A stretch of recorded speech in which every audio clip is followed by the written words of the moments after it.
So I am here in the beautiful Washington Park in High Point, North Carolina, which is my hometown. I was living in New Jersey, New York area, but I was so burnt out because I felt like there was too many distractions. I wasn't able to just have the quietness that I needed to focus on my job. I was just consumed with all the wrong priorities, where now I'm here with my family. I'm able to just recenter myself and focus. So why is that important? It's important because when I was going back to back to back in my routine, I was getting stressed out. I was hating my job. I was hating being around my boss.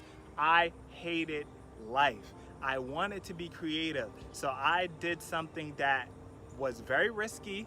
I woke up one day, I went to my boss and I said, you know what, I'm going to put in my 2-week resignation. I left a $74,000 paying good job. Excuse me, I'm sweating because I'm hot. I left a $74,000 good job because I was stressed and it wasn't the life that I wanted. I was working as an executive assistant for a financial company and I was, around good people. I didn't dislike my boss, but I just felt like it wasn't for me. I felt like there was something else that I wanted to do. And I felt like, at the time I was 35 and I figured if I do not leave now, then it's never gonna happen. And I figured that why put off tomorrow what I can do today? So something in my spirit told me to just go into this office and to just put in my resignation. Although they didn't want me to leave and they offered me more money, I knew that it was the right decision for me. And why is that important to you? Because as a screenwriter, as someone who is a creative, you may be working a job right now that you hate.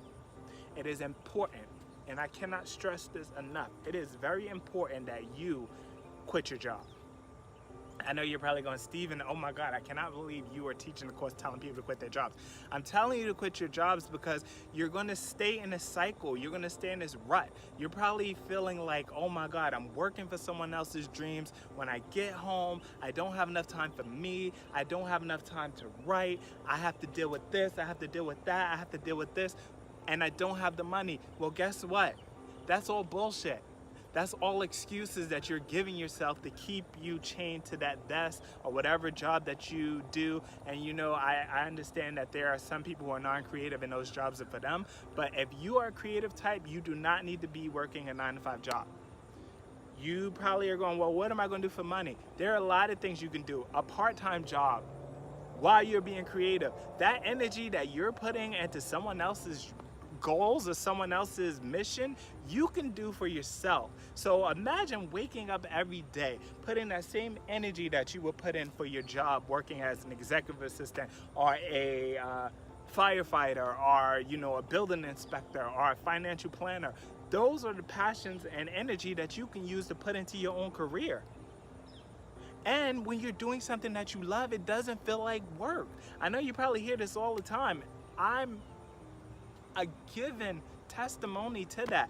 I left. I didn't know what the hell I was going to do. I was scared. It was that fear that was keeping me down. That fear that was telling me, Steven, you're not going to make it because you're leaving a good opportunity for the unknown. Well, let me tell you something. That unknown is the best thing that could happen to you. It's the best thing that happened to me.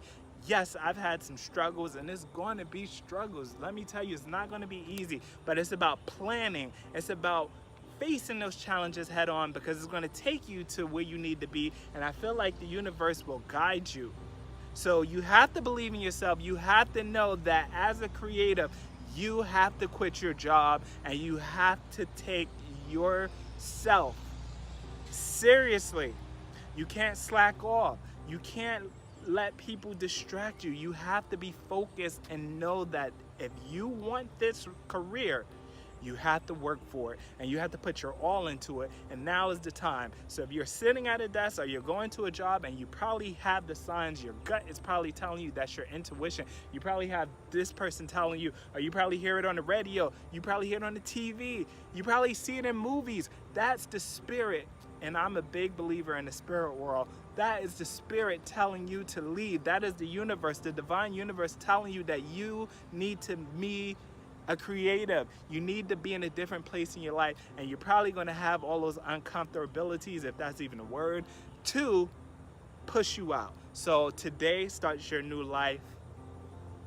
Get out that 9-to-5 or get out whatever job that you're doing that you hate and pull out your typewriter or pull out your computer screen, pull out your piece of paper and pen and get to writing, because today starts your new life.